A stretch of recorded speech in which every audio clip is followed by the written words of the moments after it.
भक्तगणों, आज श्रीमद् भागवत सप्तम स्कंद में आपको दुर्गम दैत्य की तपस्या,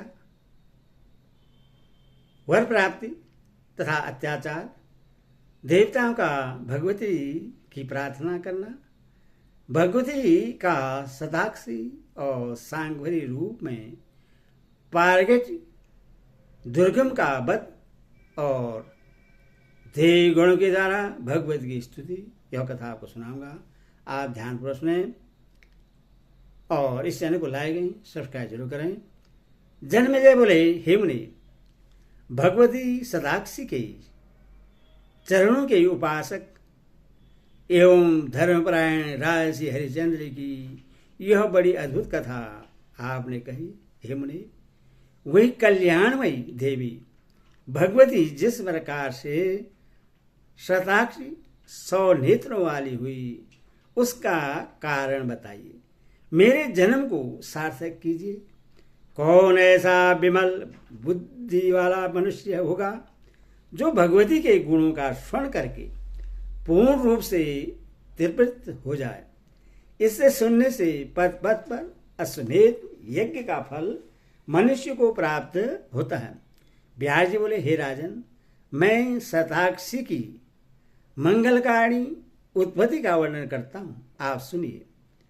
आप सदृश देवी भक्त के प्रति कोई बात मेरे लिए अवाच्य नहीं है। प्राचीन काल की बात है। दुर्गम नामक एक अत्यंत भयंकर महादैत्य था। हिरण्याक्ष के वंश में उत्पन्न हुआ। वह महान दुष्ट दुर्गम रुरु का पुत्र था। देवताओं का बल वेद है। उस वेद के नष्ट हो जाने पर देवताओं का भी नाश हो जाएगा, इसमें संदेह नहीं है। अथवा पहले वही वेद नाश किया जाना चाहिए। ऐसा सोचकर वह तप करने के लिए हिमालय पर्वत पर चला गया।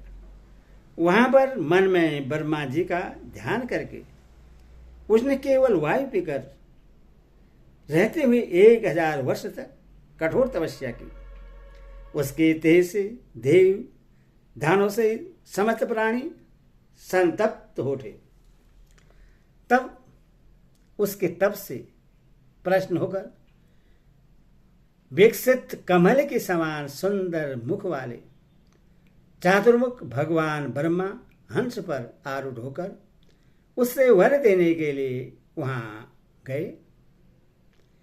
नेत्र मूंद कर समाधि की स्थिति में बैठे हुए उस दैत्य से 4 मुख वाले ब्रह्मा जी ने सर्वस्पष्ट वाणी में कहा, तुम्हारा कल्याण हो। तुम्हारे मन में जो भी इच्छा हो उससे वर के रूप में मांग लो। वरदाताओं क्या स्वामी, मैं तुम्हारी तपस्या से प्रश्न होकर इस समय उपस्थित हुआ हूं।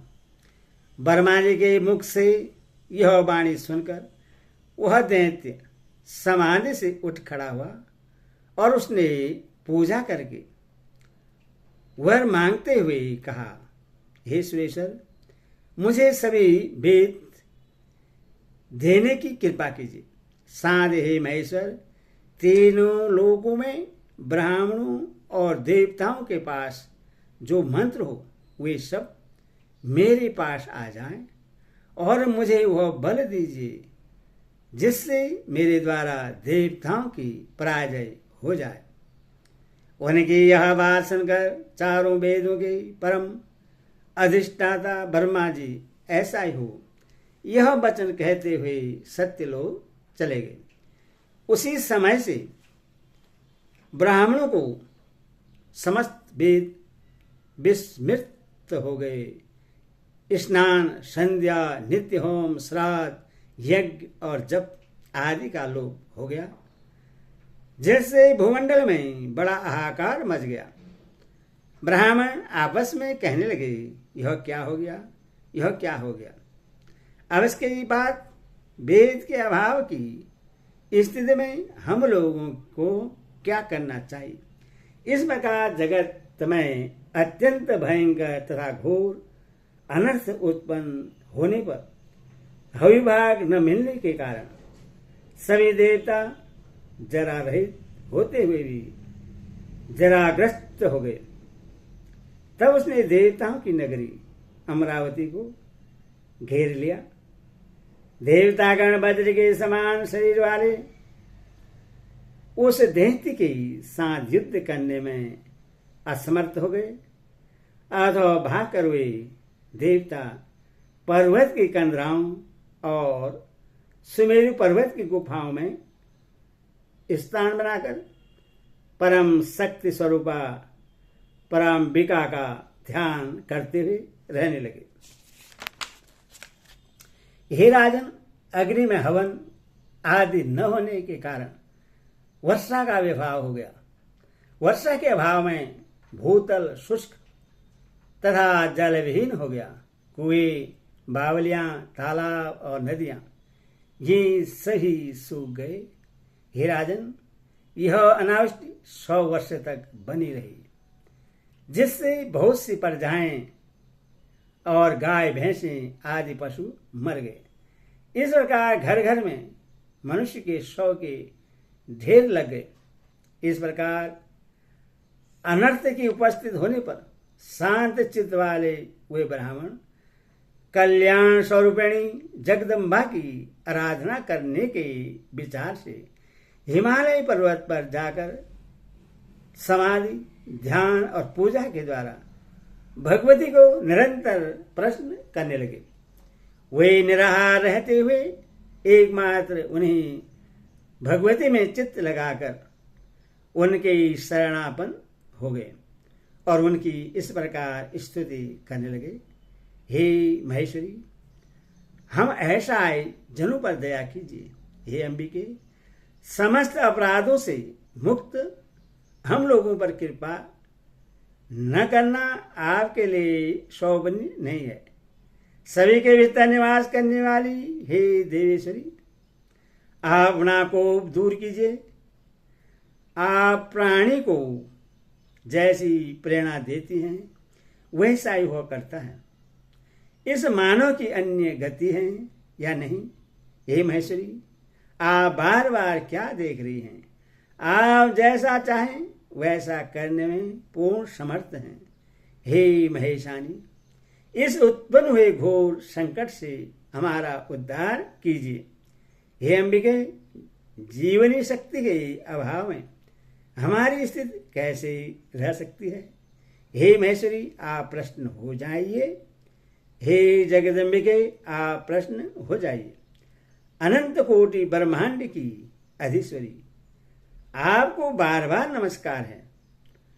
कुटस्थ रूपिणी देवी को नमस्कार है। चिद रूपा देवी को बार बार नमस्कार है। वेदांतों के द्वारा ज्ञान होने वाले को नमस्कार है और अखिल भुवन की स्वामिनी को बार बार नमस्कार है। संपूर्ण आगम शास्त्र नेत नेत इन वचनों से जिनका ज्ञान कराते हैं, हम सब प्रकार से उन सर्व कारण स्वरूपिणी भगवती के शरणागत हैं। इस प्रकार ब्राह्मणों की प्रार्थना करने पर समस्त भुवन पर शासन करने वाली भगवती भुवनेशी महेश्वरी पार्वती ने उन्हें अनंत नेत्रों से युक्त अपना रूप दिखाया। उनका विग्रह काले कंजल के सदृश था। नील कमल के समान विशाल नेत्रों से संपन्न था और अत्यंत कठोर समान आकार प्रकार वाले उन्नत गोल स्थूल एवं सुडोल स्तनों से सुशोभित था। वे अपने हाथों में मुट्ठी भर बाण, विशाल धनुष, कमल, पुष्प, पल्व, जड़ तथा फलों से संपन्न, अनंत रस से युक्त तथा भूख प्यास और बुढ़ापे को दूर करने वाले शाक आदि धारण किए हुए थे।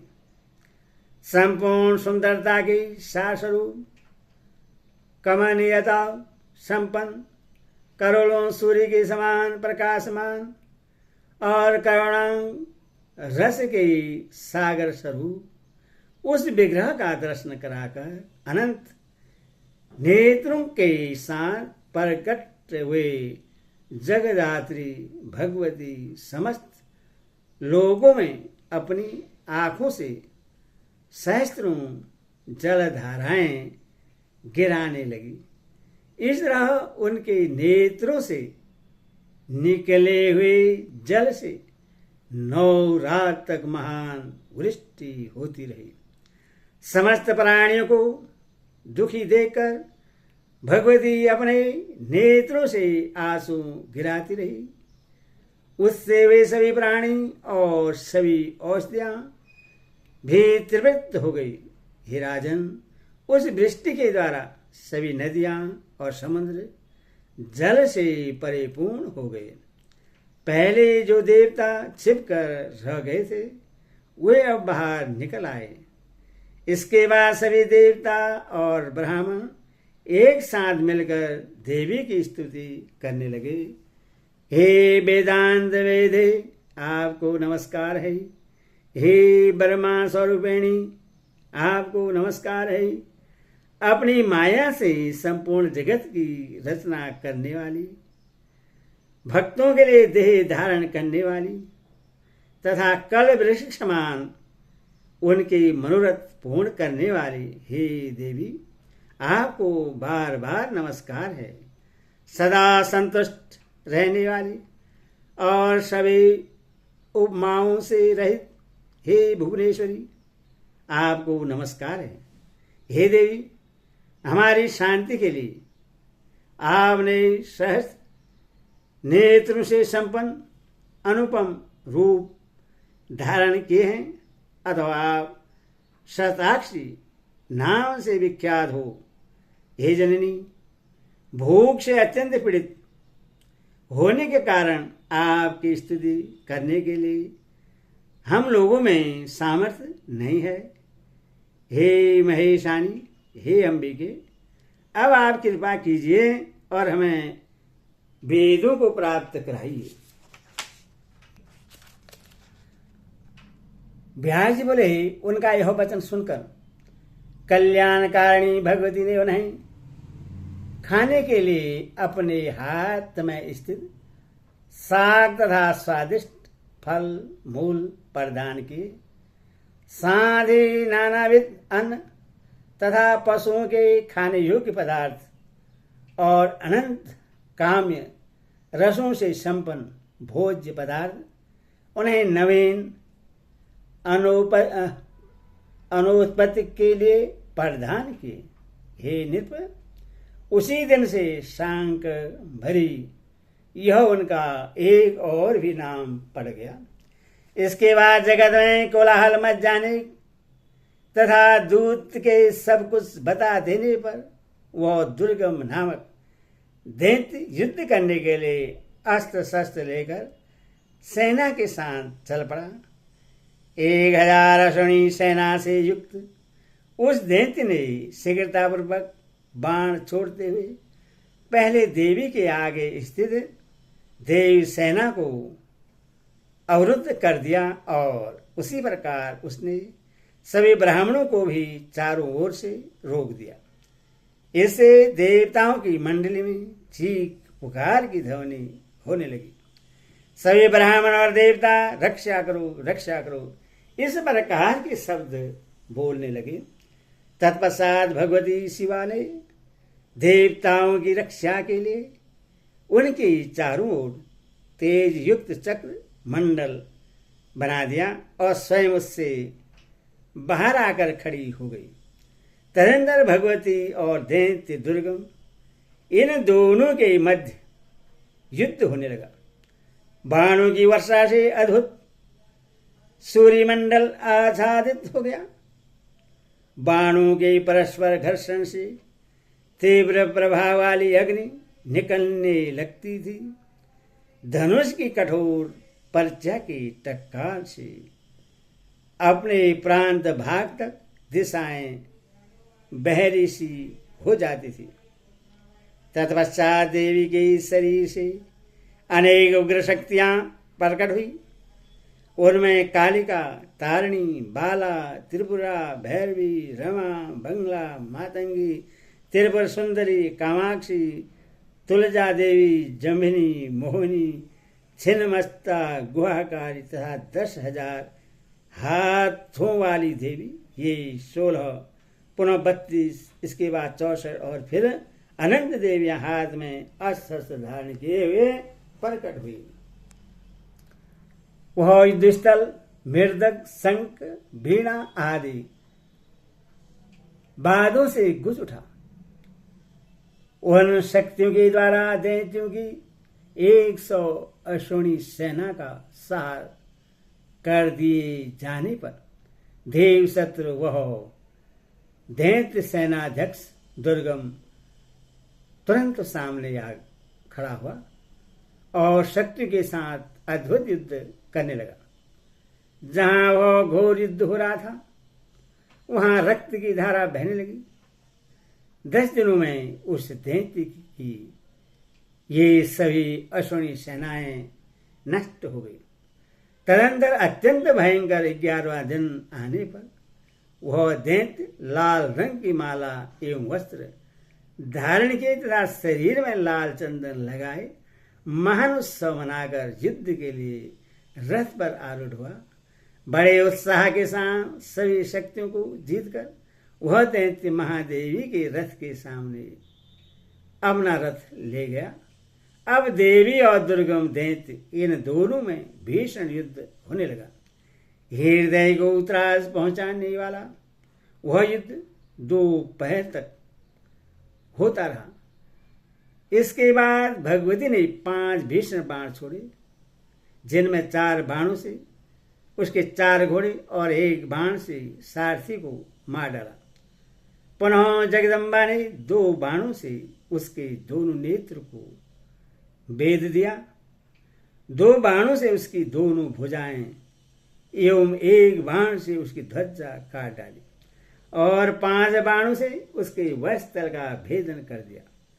तदंतर वह दैत्य रुधिर का वमन करता हुआ भगवती परमेश्वरी के सामने मृत्यु को प्राप्त हो गया और उसके शरीर से तेज निकलकर देवी के विग्रह में प्रविष्ट हो गया। इस प्रकार उस महापराक्रमी दैत्य का संहार हो जाने पर तीनों लोकों में शांति व्याप्त हो गई। इसके बाद ब्रह्मा आदि सभी देवता भगवान विष्णु और शिव को आगे करके भक्ति पूर्वक गदगद वाणी में जगदम्बा की स्तुति करने लगे। देवता बोले, भ्रांति और अविद्याजन्य मोह से युक्त इस जगत के एकमात्र कारण हे परमेश्वरी आपको नमस्कार है। हे शिवे, हे शाकंभरी, हे सदलोचने आपको नमस्कार है। समस्त उपनिषदों का उद्घोष करने वाली तथा दुर्गम नामक दैत्य का संहार करने वाली हे माहेश्वरी, पंचकोश के भीतर सदा विराजमान रहने वाली हे शिवे आपको नमस्कार है। मुनीश्वर विशुद्ध मन से जिनका ध्यान करते हैं उन परवण के अर्थ रूप विग्रह वाली भगवती भुवनेश्वरी का हम आश्रय ग्रहण करते हैं।